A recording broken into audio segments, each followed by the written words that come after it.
En la W, una historia. Pues una historia fascinante. La estábamos esperando en Colombia, pero la estábamos esperando en este programa donde hemos hecho varias referencias a su libro, a sus vivencias, a su historia. Me refiero a Irene Vallejo. Llega al Festival de Cartagena y ha sido la sensación literaria, no solamente por sus millonarias ventas, la cantidad de premios que ha ganado, la posibilidad de que su obra llegue a 30 lenguas. Este ensayo de 430 páginas sobre las historias de los libros ha resultado original y, por qué no, fascinante. La parte luminosa de esta historia habla de una escritora que ya casi se había resignado a dejar de serlo, pero insistió, terca como una supernova doméstica encerrada en su estudio, alumbró y produjo este libro. Es una especie de liberación, de exorcismo de ella misma. El infinito en un junco.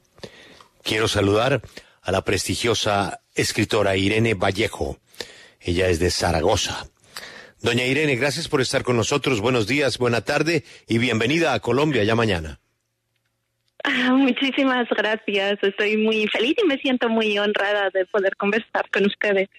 No, al contrario, usted ya va a entender cómo hay un antes y un después en este programa. Una vez que comencemos a hablar con usted, este programa habrá cambiado hoy todo su rumbo. Yo quiero comenzar por el final de su historia, que casi y afortunadamente no se volvió una realidad. Es que usted estaba pensando seriamente dejar de escribir. ¿Por qué? Bueno, había sido durante una década pues una escritora itinerante que viajaba de biblioteca en biblioteca, de instituto en instituto, a pequeñas ferias y bueno, pues practicaba la literatura a pie de calle prácticamente, ¿no? De una manera muy humilde, independiente y bueno, pues llegaron unas circunstancias especialmente adversas a mi vida. Tuve un hijo que nació con graves problemas de salud y pensé realmente que el sueño de dedicarme a la literatura era demasiado grande y cuando las dificultades vitales obstaculizaban el camino, pues que entonces ya sí sería realmente imposible y inasequible, pero quise escribir ese último libro que fue El infinito en un junco, como una manera de aferrarme a aquello que yo siempre había soñado, que era la literatura, los libros, la lectura, y hacerle un último gran homenaje de gratitud. Y ese fue el nacimiento, en realidad, del proyecto de este ensayo. Doña Irene, ¿cómo se hace el plan? Es decir, usted tenía un inventario de libros en su cabeza, poco a poco fue quitando uno, sumando otro. En fin, cuéntenos un poco ese ejercicio. Bueno, cierto que la estructura de este libro fue la parte más apasionante y quizá el mayor reto. Yo quería que fuera un ensayo de aventuras trepidante, ¿no? Que contuviera un entrelazarse constante de historias, de relatos, de cuentos, de manera que siempre estuviera en marcha alguna narración y el lector se sintiera casi sumergido en las 1001 noches de los libros. Y para ello, pues, desplegué, en la pared de mi despacho, como una especie de gran esquema o mapa del libro, ¿no? Donde yo iba apuntando y anotando y dibujando el camino un poco tortuoso, pero al mismo tiempo placentero por el que iban a discurrir todas esas ideas, y lo dibujaba, lo transformaba, lo cambiaba. Dediqué muchísimo tiempo a pensar, pues cómo construía ese mosaico de relatos y realmente fue muy gozosa esa parte, ¿no? De la construcción del texto, con ese espíritu lúdico del narrador que trenza detalles, anécdotas, biografías, momentos personales, recuerdos, con esa libertad y ese sentido lúdico, ¿no? Yo quería que El infinito en un junco fuera sobre todo placentero para los lectores. Sí, Irene, ¿se podría decir que hoy en día sigue viva la obsesión del hombre por reunir en un mismo sitio toda la información del mundo como lo hacemos hoy con Internet? Como en su momento se obsesionó Alejandro Magno por tener todos los libros del mundo en Alejandría. Bueno, por un lado yo creo que tenemos esa pulsión de dominar todo el conocimiento, de acumularlo todo, de reunirlo, ¿no? Y como coleccionistas buscamos y soñamos, anhelamos, ¿no? Con la colección completa, pero por otro lado, pues también necesitamos estar constantemente organizando, seleccionando, jerarquizando, y por eso también necesitamos las listas, ¿no? Que por otro lado solemos aborrecer y nos burlamos de ellas, pero por otro lado necesitamos también saber qué es lo importante, ¿no? Y qué es lo mejor. Se publican listas todos los años, todas las navidades normalmente, los mejores libros, las mejores películas, las mejores series, la mejor música. Entonces estamos siempre como oscilando entre esas dos necesidades, ¿no? La de poseerlo todo, la de controlarlo todo, y al mismo tiempo saber qué es lo mejor y qué es lo importante, porque también nos angustia la sobreabundancia de cosas, de estímulos, ¿no? Y a mí me ha resultado muy interesante ir buscando en la historia, ¿no? Cuáles son los personajes que alimentan, nutren esa obsesión de tenerlo todo. Un gran momento es la Biblioteca de Alejandría, por supuesto, y ese camino que lleva hasta Internet, otra vez como el proyecto renovado de reunir todo el conocimiento y ponerlo a disposición, y por otro lado, pues todos esos personajes que han ido esforzándose por proteger los libros que consideraban más valiosos y salvar al menos los que más amaban, porque yo creo que los clásicos son esos libros que muchos lectores han amado y se han esforzado por salvar del naufragio, de la destrucción, del tiempo y de todas esas circunstancias en las que los libros también desaparecen, las voces se apagan y los relatos se extinguen. Irene, primero que todo tengo que confesarle que usted es mi amor platónico. Tenía que decirlo y tengo que hacerlo públicamente. Y después de leer El infinito en un junco... Un momento, Juan Pablo. Usted no puede adjudicarse la exclusividad de algo que no es solamente suyo, Juan Pablo. Así de que, en nombre de Félix y de mis compañeros, exijo también participar en el amor platónico. Que lo digan públicamente como lo estoy haciendo yo, porque estoy conmocionado en este instante. Irene, cuando uno escribe un homenaje a los libros, como es El infinito en un junco, uno debe tener, creo yo, ¿no?, en la mente un libro al que a la larga se le quiera hacer el homenaje, más allá de querer hacer este recorrido mágico por la historia de la Biblioteca de Alejandría, las escuelas en la antigua Roma, en fin, todo este viaje maravilloso que usted nos hace vivir con El infinito en el junco. A la larga, para usted, ¿es un homenaje a algún libro en particular? ¿De repente usted quiso rendirle pleitesía a algún libro que haya marcado su vida? Quería destacar sobre todo lo importante que es que existan muchos libros, ¿no? Porque creo que cada uno de los libros puede encarnar errores, ideas peligrosas, versiones sesgadas de los acontecimientos, pero el hecho de que existan muchos libros, coexistan en una biblioteca, nos garantiza que esa polifonía pues dará voz también a los disidentes, a los que no se reconocen, a las minorías, y por eso me parece muy importante que existan muchos libros. O sea, para mí el ideal no es un libro único, sino la imagen de la biblioteca, ¿no?, que contiene todo ese coro, y ese coro es lo que nos garantiza pues la libertad, creo yo. Pero sí es cierto que para mí El infinito en un junco pues es un homenaje sobre todo a la infancia, cuando yo me me enamoré de los relatos gracias a mi madre y a mi padre, que me los contaban antes de dormir, los mitos clásicos. Y todo empezó con la Odisea de Homero.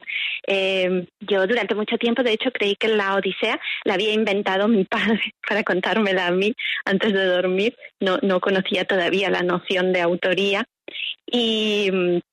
Y ese relato fue como un despertar fascinado a toda una mitología del viaje, de la nostalgia, de la aventura, del encuentro. Y bueno, pues creo que para mí es el libro más especial porque está unido a la memoria de mis padres, a aquellos momentos de deslumbramiento inicial por la literatura y los relatos, unido al timbre de sus voces, y me parece que ningún otro libro me ha producido un goce tan puro como fue la Odisea en aquellos momentos.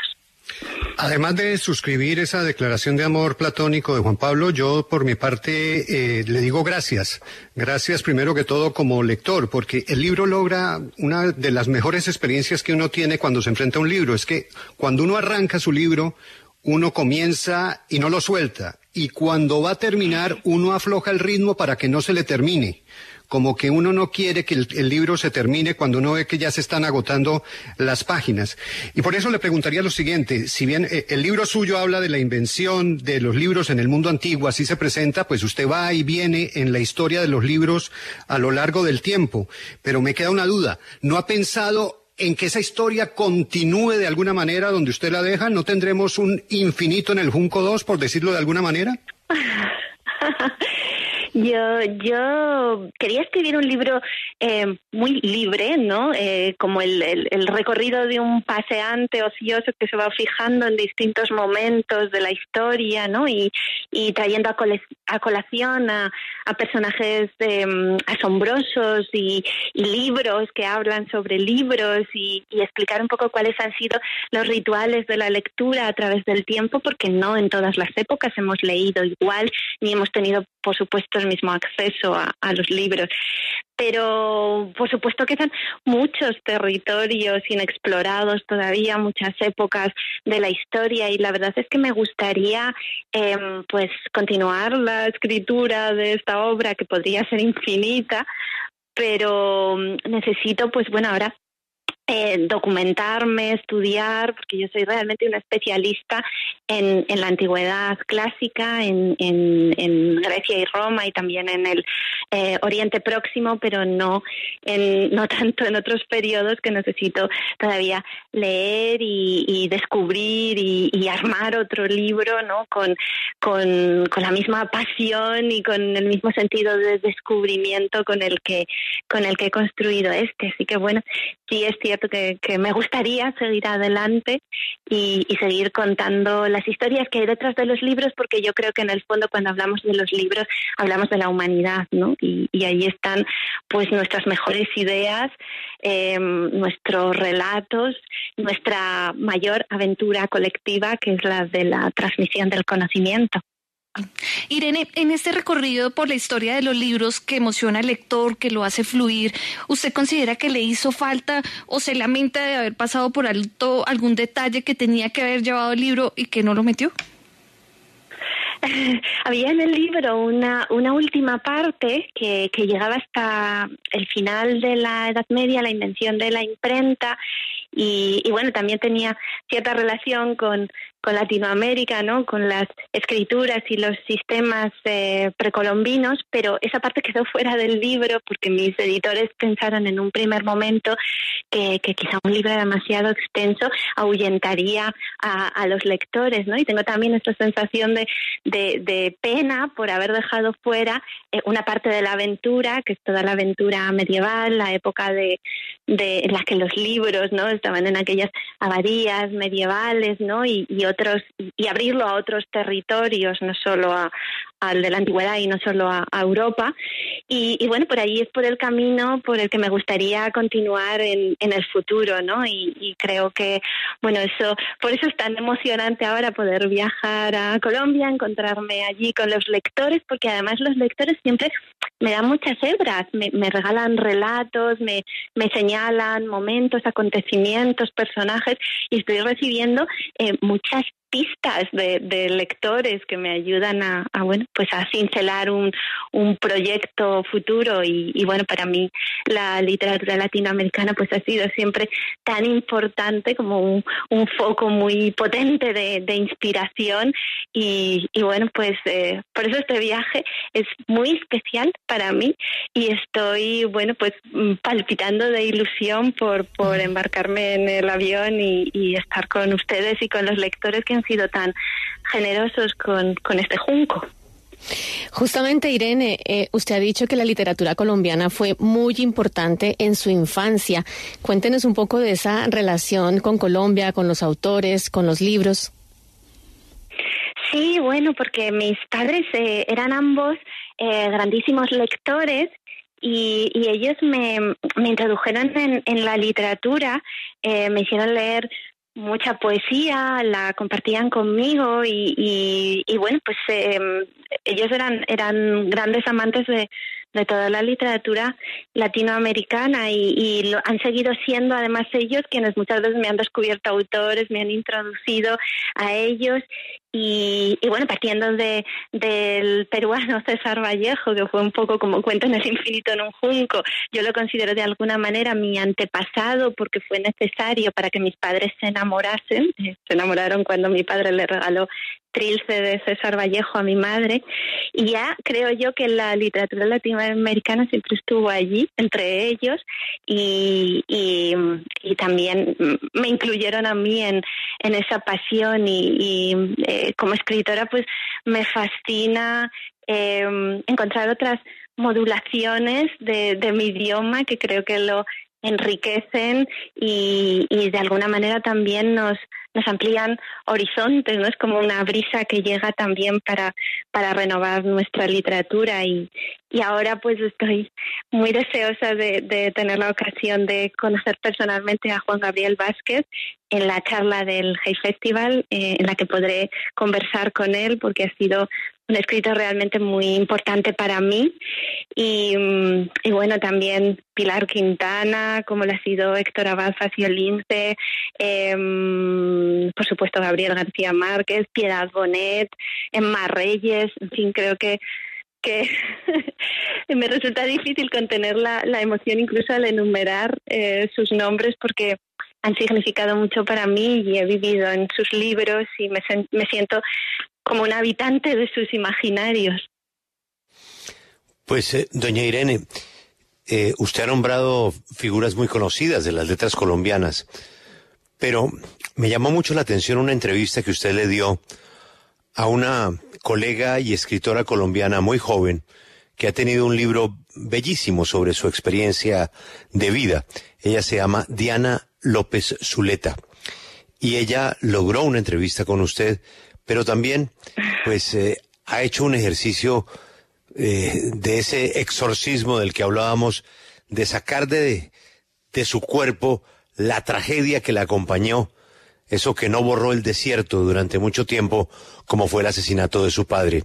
Y escuchando la entrevista, yo le escribí a Diana y le dije, Diana, ¿hay algo que se quedó por preguntarle a Irene en su entrevista? Y me dijo sí, y por eso la he invitado. Diana, buenos días, bienvenida a la W. Primero que todo, felicitaciones por su extraordinaria entrevista, pero la pregunta que se le quedó, ahí la escucha Irene. Hola Julio, hola Irene, qué alegría que la tengan hoy en la W. Bueno, yo tengo en realidad varias preguntas. Una de ellas, dices que el problema de la llegada de los clásicos es que incrustados en los programas escolares y universitarios se han convertido en lecturas obligatorias. La lectura no debería ser imposición, pero para muchos el problema de esto es que cuando lo leen, es decir, los jóvenes, no lo disfrutan porque pareciera incomprensible para ellos. Entonces, la pregunta que te hago es cómo lograr el interés de los clásicos en los estudiantes. Y otra pregunta que tengo, que se me quedó por hacerte, es ¿qué nos puede enseñar el mundo antiguo a través de sus relatos sobre las pestes y las epidemias? Bueno, tengo que decir en primer lugar que fui yo la que tuve el honor de poder hablar con Diana. Conozco su historia y espero ahora en Colombia comprar su libro porque realmente me impactó su valentía personal y su integridad y bueno, es una historia realmente conmovedora y bueno, cuando la tuve enfrente en la pantalla y hablamos, me pareció que para mí era una ocasión muy especial y un hallazgo, ¿no? Y percibí una sensibilidad pues extraordinaria. Así que, bueno, eso en primer lugar. Y respecto a las preguntas, quizás necesitaría más tiempo para desarrollar las respuestas. Es uno de los grandes desafíos, como cómo interesar a los jóvenes por los clásicos. Creo que en primer lugar habría que explicarles que aunque hoy los percibimos como escritores absolutamente consagrados y casi inatacables, fueron todo lo contrario. En su momento muchos de ellos fueron revolucionarios, arriesgados, transformaron la mirada sobre el mundo y sobre la literatura y sobre la palabra y muchos de ellos pues afrontaron incluso peligros, críticas, fueron exiliados, perseguidos, o sea que los veamos como esos personajes fascinantes que fueron y no como las estatuas que muchas veces nos presentan, ¿no? Unas estatuas frías, marmóreas y distantes. Entonces, yo creo que es importantísima la tarea del profesor que sirve de intermediario y contagia su pasión y su entusiasmo y sabe seleccionar esos fragmentos en los que los jóvenes pueden sentirse identificados y reconocidos, porque es una experiencia realmente maravillosa leer un texto de hace milenios escrito en otra geografía y en otra lengua e identificarte con Safo, identificarte con Arquíloco y decir, he sentido yo lo que ellos expresaron en estos versos tan diáfanos o con Catulo, ¿no? Cuando escribe su poema de amor contando los besos que le daría a su amada. Yo creo que es muy importante la selección de los fragmentos y la actitud del profesor que transmite, ¿no? Toda esa maravilloso acopio de sensaciones asociadas a los clásicos. Y por otro lado, creo que también es muy importante el sentido del humor, que no los veamos como autores necesariamente serios y solemnes, sino que tengamos una relación con ellos mucho más natural, mucho más espontánea y aceptemos que ellos también manejaron la ironía, la diversión. Muchas veces parece que cuando los clásicos nos hacen reír casi nos sentimos un poco como avergonzados y temerosos de no haberlos entendido bien, cuando es todo lo contrario. Los clásicos supieron manejar el humor y la risa es uno de los vehículos más poderosos de comunicación que ha habido nunca, ¿no? Y bueno, pues yo creo que esas serían las claves que yo daría y bueno, aceptar que también los clásicos se pueden descubrir en todas las edades y en todos los tiempos y no hace falta que sea la juventud. Algunos clásicos llegarán más adelante, pero nunca es tarde para los libros. Y de hecho, Irene, uno ve ahora como los libros de Maribel, por ejemplo, sobre Roma, están en las estanterías de las librerías como vendiéndose mucho, ¿no? Hay otra cosa, a mí, ya que estamos así en conversación prácticamente de mesa camilla, a mí colocar su libro en la sección de ensayo me parece un trampantojo, porque después de leerlo y de tragárselo del principio a fin, a uno le parece que esa es una novela de aventuras, una novela de viajes, una novela en la que usted nos acompaña no solamente a lo largo de los libros, sino a lo largo del mundo. ¿Cómo consiguió trabar la aventura, el viaje, el ensayo? ¿Cómo es posible que un ensayo sea un bestseller? Yo nunca imaginé que pudiera ser un bestseller ni remotamente. De hecho, creía que sería un libro que pasaría prácticamente desapercibido, porque coincide con un momento en el que parece que el estudio del latín y el griego y del mundo antiguo está retrocediendo en el currículum educativo, con que tenía la sensación de que no existía realmente mucho interés, y por eso pensé que escribía para unos cuantos entusiastas ingenuos como yo misma, que después han resultado ser muchos más de los que creí. Para mí era muy importante volcar en la escritura de este ensayo todo lo que yo aprendí como escritora de ficción en mis 2 novelas, en la literatura infantil y juvenil. Y por eso, pues, cuando dibujaba un poco el mapa o el storyboard del libro, pues me esforzaba porque hubiera mucha variedad de contenidos, que tuviéramos, pues, pequeñas biografías encapsuladas de personajes fascinantes y poco conocidos, viajes, peripecias, anécdotas, también sentido del humor, ingredientes que no aparecen habitualmente en el ensayo, pero para mí eran parte de esta historia, porque los libros lo contienen todo, y pues yo pensaba que esos ingredientes también tenían que formar parte de la historia. Y al final todo se condensa en el relato épico de la transmisión del conocimiento, de la sabiduría y de las historias. Y yo quería sobre todo destacar que los protagonistas de esa historia no son ni los grandes emperadores, ni los reyes, ni los generales, ni los guerreros, que son de los que nos hablan las historias al uso, sino son todas esas personas, en su mayoría anónimas, los bibliotecarios más antiguos, los libreros, los copistas, los esclavos, las mujeres que afrontaron todas las dificultades imaginables para poder dejar huella y eco de sus voces, todas esas personas que pertenecen muchas veces a minorías o a grupos que pasan desapercibidos o quedan allí en la nota a pie de página del libro de historia al que estamos acostumbrados. Creo que todos ellos han hecho han conseguido una gran gesta histórica, que es la de extraer los libros de las clases privilegiadas, solo de los aristócratas, de los emperadores, de los faraones, y conseguir, gracias a las bibliotecas y a la educación, que muchísima gente tenga acceso a ese tesoro, ¿no? A ese cofre del tesoro. Y creo que eso es algo que tenemos que celebrar, que tenemos que respetar a quienes lo han hecho posible y ser conscientes de que la aventura continúa hoy en todos esos lugares, en las comunidades, en las escuelas, en las bibliotecas, donde se sigue encarnando ese gran proyecto. Y creo que ese gran proyecto es además una gran victoria, y por eso me emociona poder ir a Medellín, que para mí es una ciudad muy simbólica respecto a las bibliotecas, que se ha volcado en ese gran proyecto y ha explorado también las posibilidades de las bibliotecas para crear comunidad, para reconciliar después de conflictos desgarradores. Y desde aquí, desde España, en Barcelona hay unos proyectos maravillosos de hermanamientos de bibliotecas catalanas con bibliotecas de Medellín, y pues cuando estuve allí me hablaron entusiasmados de esas colaboraciones, y para mí es un centro muy mítico y resonante que quiero visitar, porque creo que la historia que he contado en El infinito en un junco se hace realidad cada día en lugares como esas bibliotecas.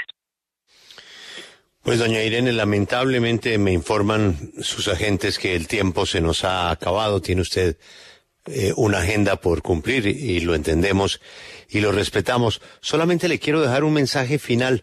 Imagínese que la cadena de librerías más grande de Colombia se llama Librería Nacional, y al frente de esa librería está nuestro librero mayor. Él se llama Felipe Osa. Inclusive, él editó una edición especial del libro para Navidad. Él se regaló, de Navidad, leer 2 veces su libro. Un gran estímulo para leer otros libros, dice él, y insiste en lo que mi compañero Félix otro de sus amores platónicos en Colombia, que es necesario el libro ya después de la antigüedad hasta ahora. Pero le manda una nota que yo se la leo. Por favor, Julio, dígale a doña Irene que este viejo librero que tiene como hobby leer y estudiar la historia de la letra impresa, se ofrece a ser su ayudante documentalista si quiere continuar esta bella aventura de divulgar la historia de los libros. Quiero ser su asistente y gratis. Felipe Osa, Librería Nacional. Bueno, qué mejor compañía podría soñar. Es fantástico. Realmente nunca hubiera imaginado que el libro encontrase lectores tan generosos en tantos países y cuando entro en contacto con los lectores, con las lectoras, cuando me cuentan sus historias y sus emociones, pues realmente siento que los libros nos acercan y que los libros pues crean un territorio imaginario en el que todos podemos darnos la mano a pesar de la pandemia y de los obstáculos y de las distancias y eso pues lo he comprobado gracias a este libro y todavía incrementa si es posible pues mi admiración por este pequeño milagro, ¿no? de las palabras y de las páginas. Toda mi gratitud para don Felipe. Así se lo diré. Y bueno, doña Irene, buen viaje. Tiene usted un encuentro con gente que la quiere mucho. Ya escuchó que hay ahí hasta enamorados imaginarios que me consta que son de carne y hueso. Desearle un feliz viaje y esperar qué decide usted sobre si avanzamos en los libros después de la antigüedad. Ha sido usted muy amable. Una feliz tarde en España. Ay, muchísimas gracias a la W por la hospitalidad, a todos ustedes, a Felipe, a Diana, a quienes nos escuchan y bueno, me encanta esta promiscuidad platónica de los amores y ojalá podamos todavía pues insistir y afianzarlos durante mi viaje. Así será. Ella es Irene Vallejo. El infinito en un junco. Ya regresamos en W Radio.